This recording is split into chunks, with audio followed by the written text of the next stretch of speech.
आसान है। Good morning dear students, कैसा उम्मीद करता हूँ आप सभी अच्छे होंगे।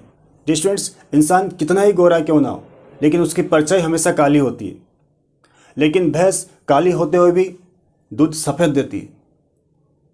मेरा कहने का मतलब है कि व्यक्ति अगर ये सोचता हो कि मैं श्रेष्ठ हूँ तो ये उसका आत्मविश्वास है, लेकिन वो सिर्फ ये सोचे कि सिर्फ मैं ही श्रेष्ठ हूँ तो ये उसका अहंकार है। यदि आत्मविश्वास है तो बहुत अच्छी बात है, और यदि उसे आप अहंकार समझते हो तो वो बहुत बुरी बात है। तो लाइफ में आत्मविश्वास के साथ ज़िंदगी को जिए, ना कि अहंकार के साथ। पिछले वीडियो में हमने कार्बन के वैलेंसी, कार्बन में सहसंयोजी, उसके बाद में इलेक्ट्रॉन बिंदु संरचना आदि के बारे में हम अध्ययन कर चुके थे।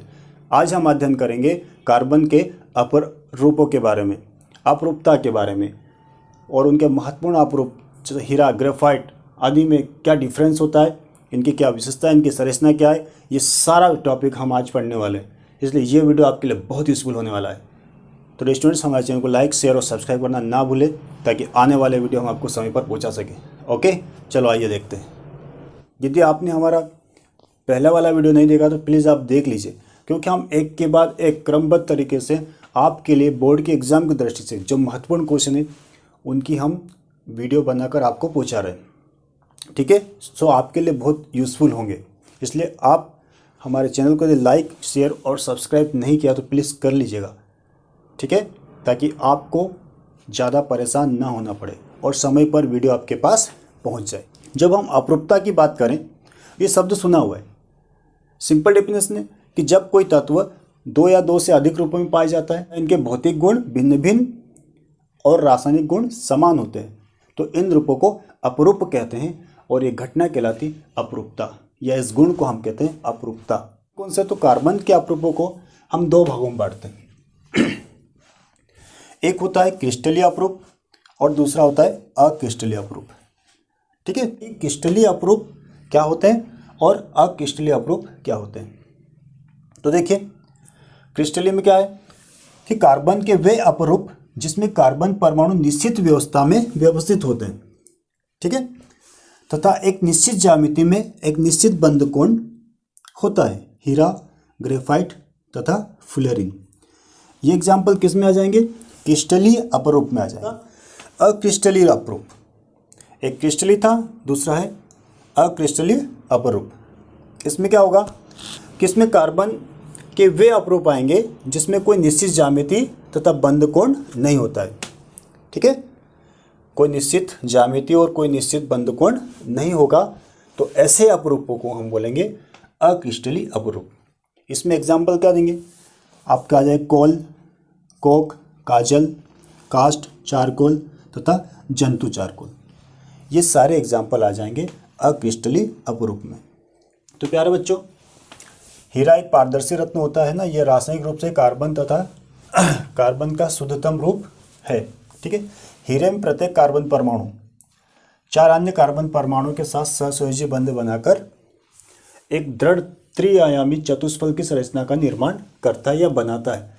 और इस स्टूडेंट्स, दृढ़ त्रिआयामी चतुष्फलक की संरचना के कारण जो हीरा होता है ना, वो अत्यधिक कठोर अवस्था में हो जाता है, कठोर होता है। किसके कारण? दृढ़ त्रिआयामी चतुष्फलक की संरचना के कारण। ठीक है, अब हमें यहाँ ये देखना है कि कार्बन परमाणु के संयोजी कोश में उपस्थित सभी चारों इलेक्ट्रॉन सहसंयोजी बंध में भाग लेते हैं तथा एक भी इलेक्ट्रॉन स्वतंत्र अवस्था में नहीं रहता। इसलिए हीरा ऊष्मा तथा विद्युत का कुछ अलग होता है। तो स्टूडेंट्स, इसके पहले हमने देखा था कार्बन के वैलेंस 4 होती है। 4 होती मीन्स उसके आउटर मोस्ट शेल में चार इलेक्ट्रॉन होते हैं। तो यहाँ पर जो ये हमारे पास स्ट्रक्चर दिख रही है हीरे की, इस संरचना में प्रत्येक कार्बन परमाणु है ना, प्रत्येक कार्बन परमाणु अन्य 4 कार्बन परमाणु के साथ में सहसंयोजी बंध बनाकर जुड़ा हुआ है। ठीक है, अब सारे इलेक्ट्रॉन जब सहसंयोजी बंध बनाने में भाग ले लेते हैं तो कार्बन के पास में कोई भी इलेक्ट्रॉन फ्री या मुक्त अवस्था में नहीं रहता है। और जब वो कोई भी इलेक्ट्रॉन फ्री या मुक्त अवस्था में नहीं रहता तो होता क्या कि इसमें धारा का प्रवाह नहीं हो पाता, क्योंकि धारा इलेक्ट्रॉन के माध्यम से बहती है। ठीक है, तो इस कारण हीरा क्या हो जाता है? ऊष्मा और विद्युत का कुचालक हो जाता है। किसके कारण? कि इनके पास एक भी इलेक्ट्रॉन स्वतंत्र नहीं होता। ये बात आपको ध्यान रखना है, एक भी इलेक्ट्रॉन स्वतंत्र अवस्था में इनके पास नहीं पाए। क्यों? क्योंकि सारे के सारे संयोजी कोष के इलेक्ट्रॉन किस में भाग ले लेते हैं? सहसंयोजी बंध बनाने में हिस्सा लेते हैं। कोई इलेक्ट्रॉन शेष नहीं रह पाता है। इस कारण हीरा विद्युत का क्या होता है? कुचालक होता है। ठीक है, ये बात आपको याद रखना है। ठीक, इसके गुण क्या क्या है? तो अभी अपन ने देखा कि यह अत्यधिक कठोर होता है। ठीक है, हीरे के गुण क्वालिटी क्या है? कि हीरा सबसे अधिक कठोर होता है। अभी तक ज्ञात पदार्थों में या तत्वों की बात करें तो हीरे की बात करें मेरी पदार्थ की, तो ये सबसे ज़्यादा कठोर होता है। क्या होता है? सबसे ज़्यादा कठोर होता है। दूसरी बात, यह रासायनिक रूप से निष्क्रिय होता है। क्या होता है? ये रासायनिक रूप से निष्क्रिय होता है ना। और तीसरी बात तो हमने लिखी थी, यह ऊष्मा और विद्युत का कुचालक होता है। और आप एक बात और इसमें जोड़ देना कि इसका अपेक्षित घनत्व 3.51 होता है। कि क्या कारण है कि हीरा विद्युत का कुचालक होता है ना, ऊष्मा तथा विद्युत का कुचालक होता है। क्यों? तो आपको ये बताना है कि हीरा विद्युत का कुचालक इसलिए होता है क्योंकि इसके पास कोई भी स्वतंत्र इलेक्ट्रॉन नहीं होता है।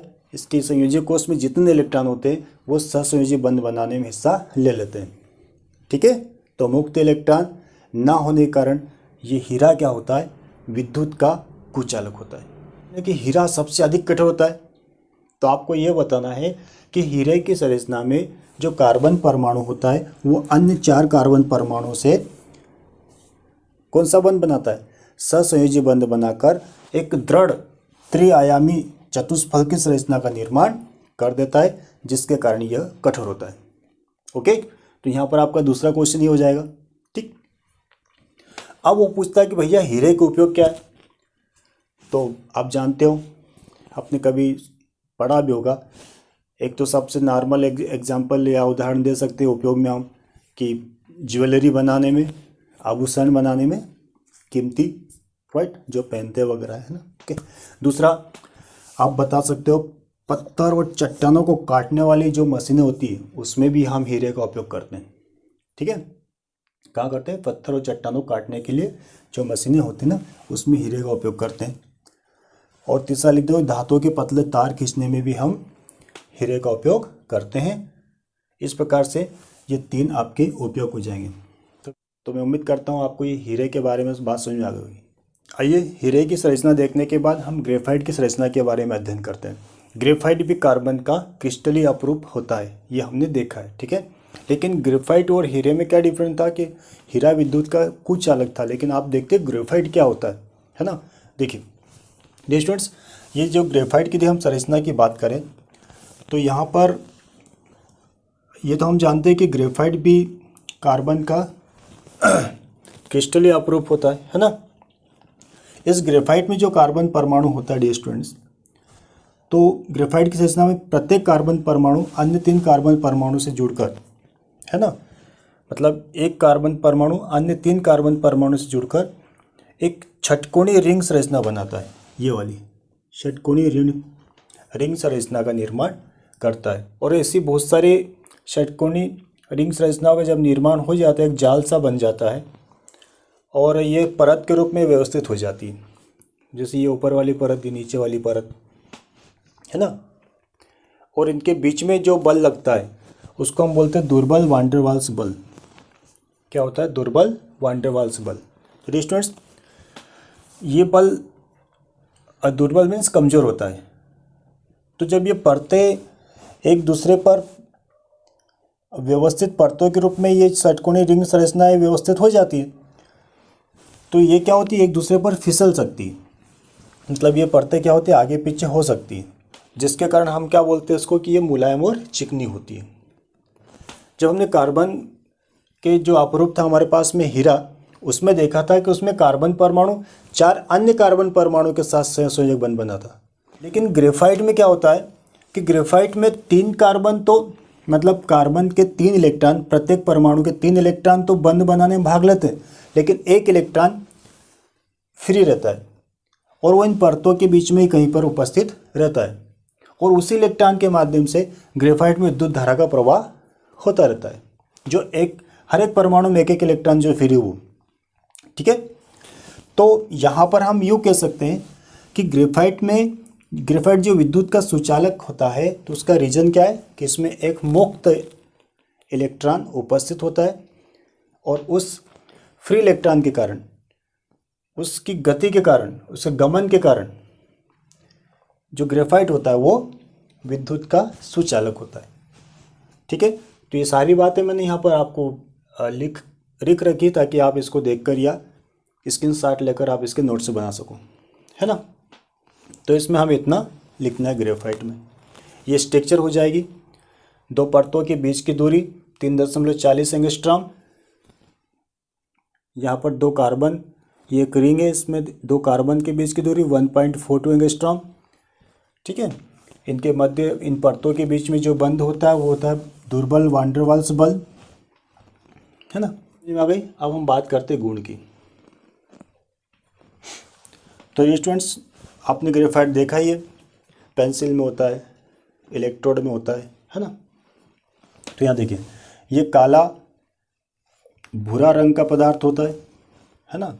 दूसरा होता है ये मुलायम तथा चिकना होता है, और तीसरा गुण होता है ये ऊष्मा तथा विद्युत का सुचालक होता है, और इसका घनत्व 2.1 से 2.3 के बीच में हो सकता है। ठीक है, ये उसके कैरेक्टर हो जाएंगे। इसके उपयोग में देखें स्टूडेंट्स, जनरली हमारे दैनिक जीवन में हम इनका उपयोग करते हैं। उपयोग में इलेक्ट्रोड तथा पेंसिल बनाने में। ठीक है, इलेक्ट्रोड जो सेल में होते हैं, पेंसिल हम यूज़ करते हैं। उसके बाद में उच्च ताप पर जो मशीनें काम करते हैं उसमें शुष्क स्नेक के रूप में, है ना। और तीसरा उपयोग हो जाएगा नाभिकीय भट्टियों में मंदक के रूप में। अभी मंदक क्या होता है? तो स्टूडेंट्स, मंदक जैसे परमाणु जो रिएक्टर होते हैं वहाँ पर न्यूट्रॉनों की स्पीड को कम करने के लिए, है ना, उनकी स्पीड को कम करने के लिए हम मंदक का प्रयोग करते हैं। ठीक है, मंदक से हम गुजारते हैं उन न्यूट्रॉनों को ताकि उनकी गति धीमी हो जाए। ठीक है, तो उसके लिए भी हम ग्रेफाइट का उपयोग करते हैं। तो प्यारे बच्चों, हीरा और ग्रेफाइट की संरचना, गुण और उपयोग पढ़ने के बाद अब हम इनमें जानते हैं कि इनमें अंतर क्या होता है। तो dear students, diamond and graphite में हम देखते हैं अंतर। ओके, कुछ महत्वपूर्ण पॉइंट पर हम अंतर लिखेंगे। आसान है क्योंकि हम पढ़ चुके हैं और ये गुण आपको आसानी से याद हो जाएंगे। देखिए, पहला गुण हम देखें हीरा और ग्रेफाइट में जब अंतर करेंगे तो एक तो हमें लिखना है संरचना। ठीक है, पता करो, इमेजिंग करो संरचना कैसी थी। तो हीरे की संरचना कैसी थी मालूम है ना आपको? चतुष्फल की। कैसी संरचना थी इसकी? चतुष्फल की। ओके, तो यहाँ पर आपका ये पॉइंट कवर हो जाएगा। ग्रेफाइट की याद करो, रिंग बनाई थी, 6 कार्बन थे एक एक रिंग में, जिसको क्या नाम दिया था हमने? षटकोणीय। तो क्या हो जाएगा? षटकोणीय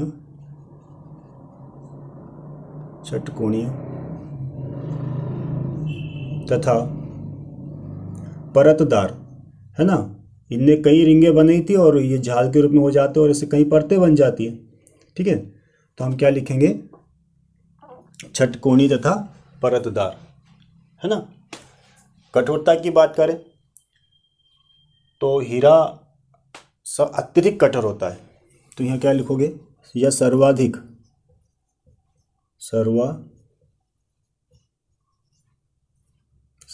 कठोर।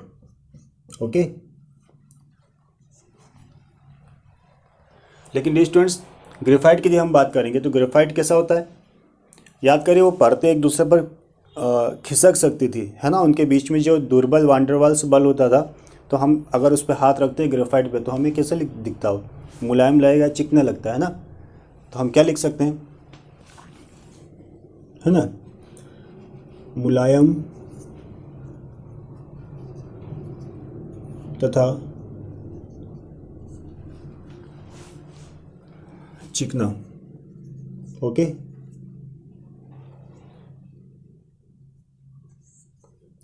मुलायम तथा चिकना। तो ग्रेफाइट कैसा होता है? मुलायम होता है, चिकना होता है ऊपर से। ठीक। विद्युत चालकता के लिए आपको हमने बताया था कि इसमें विद्युत का चालन कैसे होता है। तो जो हीरा होता है ना डियर स्टूडेंट्स, ये विद्युत का कुचालक होता है। क्या होता है? विद्युत का कुचालक। क्यों होता है? क्योंकि इसमें मुक्त इलेक्ट्रॉन नहीं होते हैं। जस्ट विपरीत ग्रेफाइट की बात करेंगे तो ये क्या होगा, विद्युत का सुचालक होगा। क्यों होगा, क्योंकि इसमें फ्री इलेक्ट्रॉन होता है ना, इसमें फ्री इलेक्ट्रॉन होता है जो धारा को एक स्थान से दूसरे स्थान तक पहुंचाने का कार्य करता है, इसलिए हम कहते हैं ग्रेफाइट विद्युत का सुचालक होता है ना। भौतिक अवस्था हमने देखा था कि यह रंगहीन तथा पारदर्शी होता है। कैसा होता है, रंगहीन तथा पारदर्शी, मतलब जिसके हम आर पार देख सकते हैं, है ना। लेकिन ग्रेफाइट की बात करेंगे तो चमकदार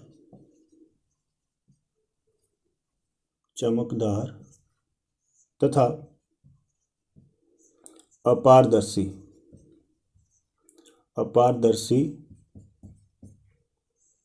और देखें तो इसमें हम ये भी लिख सकते हैं काला रंग।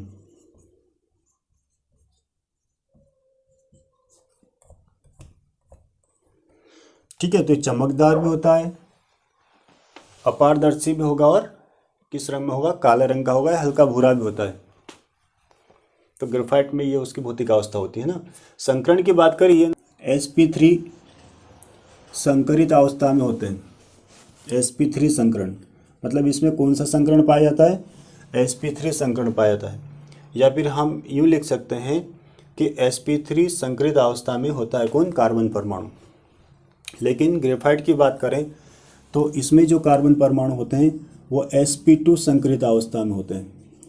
कौन से अवस्था में होते हैं, sp2। तो हम लिख सकते हैं कि इसमें sp3 संकरण पाया जाता है और इसमें sp2 संकरण पाया जाता है। ओके, विशिष्ट घनत्व यह हमने देखा था, इनका विशिष्ट घनत्व होता है डी स्टूडेंट 3.51 और ग्रेफाइट का होता है 2.15। ओके, ये इनका विशिष्ट घनत्व होता है। ये बात समझ में आ गई। तो इस प्रकार से हम इनमें 5 अंतर आसानी से बता सकते हैं क्योंकि हम इसके बारे में पढ़ चुके हैं, है ना।